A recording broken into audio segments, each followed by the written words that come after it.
So to prepare the hair for cutting, I'll start off on the right side. Here I'll go and layer. I'm taking the lengths quite short.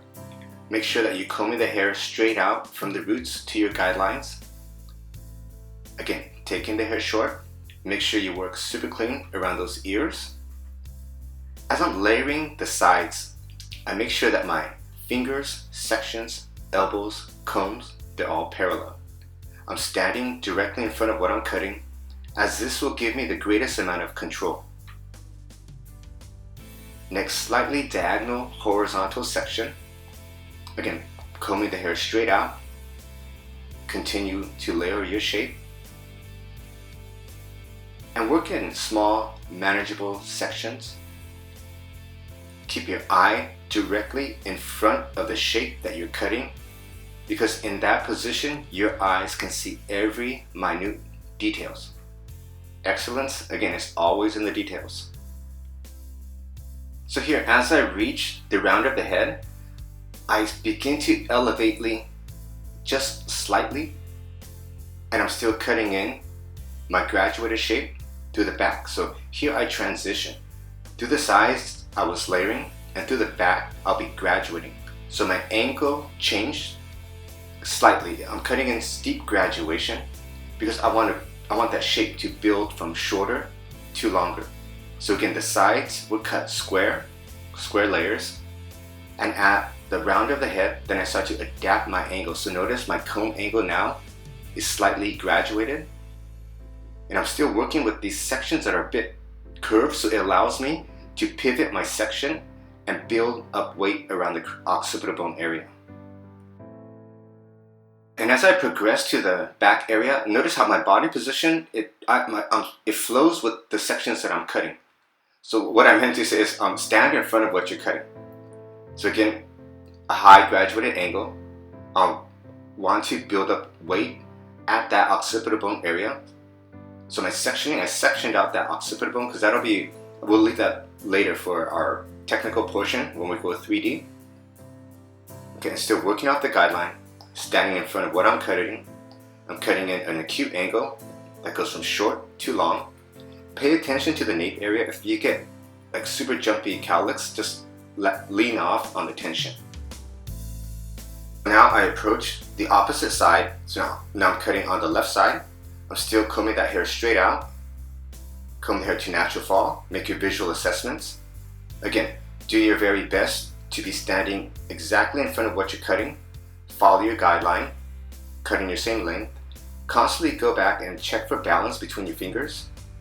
And as my sections move backwards, my body also moves backwards. So we're still layering through the sides here. And then remember, at the round of the head, we will adapt these layers into a higher angle graduated shape. So still again, square layers through the sides. Make sure you comb the hair super clean from roots to the ends. The left side, her hair density is a bit less, so that's why for the left side I flipped over to the wider portion of my 101 comb just to adapt for that a little bit better. If I go in with the tighter teeth, the end result will be a bit harder. So this will give me softness, so it'll balance out visually that density, because the density is a little bit different from the left side of the head to the right. So again, still working with these diagonal pivoting sections. And as you approach the back area, make sure that your elbows are high, fingers are low. You want your elbows and arms and comb and section and scissors all to be parallel throughout this process. So again, here, notice how my sections begin to pivot. I transition the angle of my guideline. So here I'm cutting in high graduation, but I still connect those square layers to the sides. So again, cutting in from shorter to longer. Next, pivoting slightly diagonal section. I'll comb this hair out, over direct, slightly, following my guideline, and I'm cutting in my acute angle.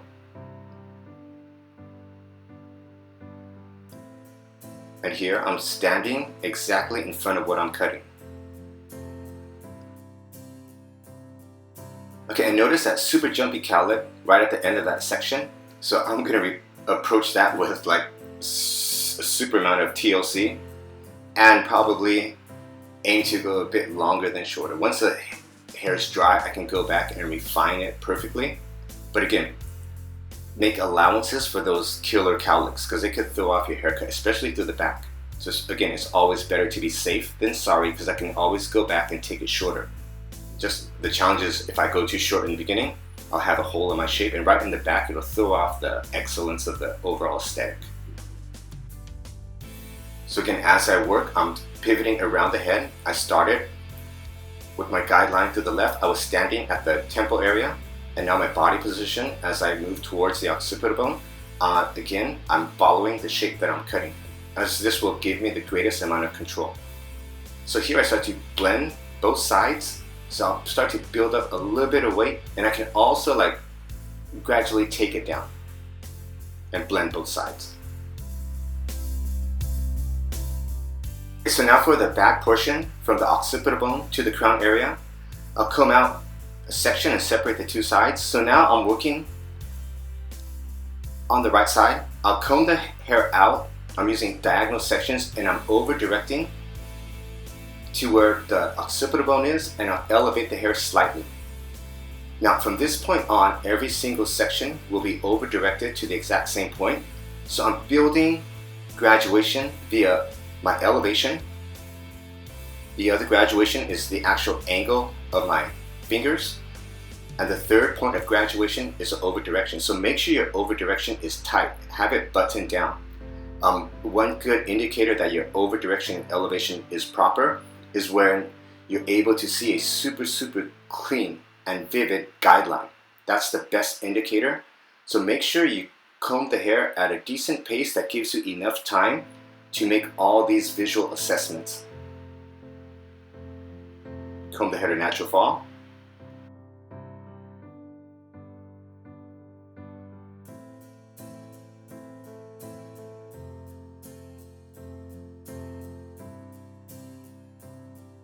And the left side will be cut in the exact same manner. The only difference is for the left side, I'm standing parallel to the shoulder.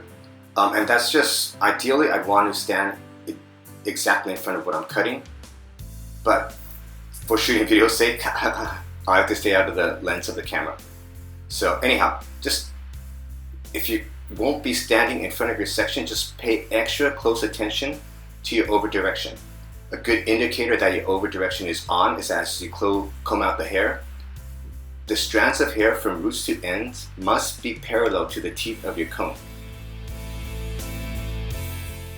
Okay, and as I reach the top portion of the haircut, I'll take the guideline from the crown area. I'll comb the hair up, out, and over direct the hair slightly to the right. So here notice I have a very strong, acute, graduated line. Comb the hair straight out. Watch your over direction. Okay, the next diagonal section again will be cut in the same manner. Comb the hair super clean from roots to ends, and every section here is over directed back onto that guideline. So it's over directed back to where that crown area is. So here I'm building an A-line shape because when the hair falls naturally, it will organically create a shape that goes from my perimeter, my outline, my 2D shape from short to long. In addition, my three-dimensional shape between my fingers is at acute angle. It's at graduation between my fingers. And just through the hairline, I didn't over direct as much because the hair is a bit fine, and I can refine that area later on. Okay, so for the left side, I'll be cutting the exact same manner. I comb the hair straight out. I over direct slightly towards the left. I'm following my guideline from the back. And again, I'm cutting in an acute angle. To the top portion, I'm working with diagonal sections. Every section is over directed back onto the very first section where my guideline is. Fingers, section, comb, they're all parallel throughout this entire process. And my elbow is also that graduated shape. I don't want to drop my elbows at this point because it'll throw off my line. And it'll be much more challenging to actually nail your shape. So sometimes it's not as comfortable keeping your elbow in the proper position.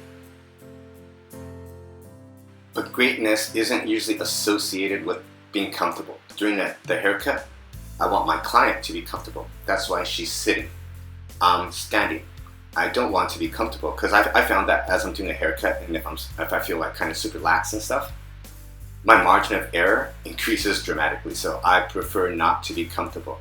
I prefer cutting at a super heightened state of awareness. And I'm always looking for errors. I'm always looking for ways to make what I'm cutting better. So check the hair, make visual assessments. So here I'll just go in with a blow dry. I'll use a powder brush and I'll flat wrap the back. And I'll start leafing out the front and I'll bevel when necessary.